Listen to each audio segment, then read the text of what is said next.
Parlons aujourd'hui de l'écriture, mais pas n'importe quelle écriture, pas celle que vous utilisez sur WhatsApp, les réseaux sociaux à longueur de journée. Non, parlons de l'écriture sur les réseaux sociaux, et notamment l'écriture vidéo. On écrit d'abord sur les réseaux sociaux, puis un jour on se dit, et tiens, si je me mettais en scène, exactement ce que je suis en train de faire en ce moment même, se mettre en scène face à une caméra, c'est-à-dire s'exprimer et dire des choses, c'est évidemment d'abord écrire quelques éléments clés qu'on a envie de transmettre, mais c'est se poser plusieurs questions. Parler pour dire quoi? Parler pour s'adresser à qui? Toutes ces questions préalables, vous devez vous les poser parce qu'il faut une cible, évidemment, il faut un message, il faut un contenu. Tout ça se prépare en amont. Puis lorsque vous décidez de vous exprimer face à une caméra, il faut aussi vous poser des questions que se pose n'importe qui lorsqu'il décide de faire de l'audiovisuel. Le fond sur lequel je vais parler. Bah oui, le fond, là, il est bleu, ce fond. Il est uniforme, il nous permet de se concentrer sur mes propos. En tout cas, je l'espère. La manière dont la caméra va bouger ou pas. La lumière. Ici, j'ai de la lumière.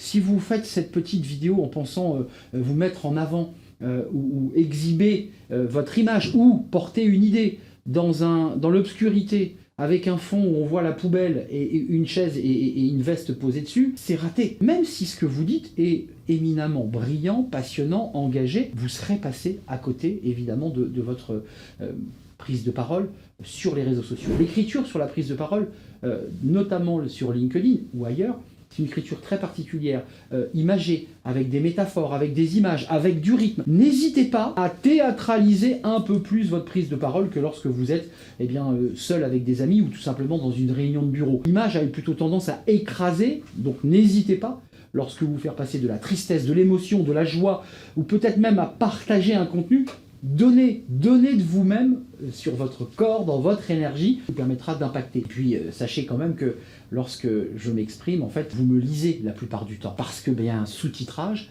et je mets mon casque, soit j'écoute, ou alors je lis tout simplement le sous-titre sans avoir besoin d'ouvrir. Et c'est intéressant quand même de soigner malgré tout les effets de style, l'écriture et le ton. Donnez-nous l'impression que ce que vous faites est incarné. Vous êtes sûr dans ce cas-là de pouvoir impacter votre cible et votre auditoire. Et puis faites-nous partager aussi vos expériences peut-être sur ce sujet, parce que vous êtes très nombreux à vouloir créer vos podcasts, créer cette image de vous-même. Et puis je vous dis évidemment à très bientôt.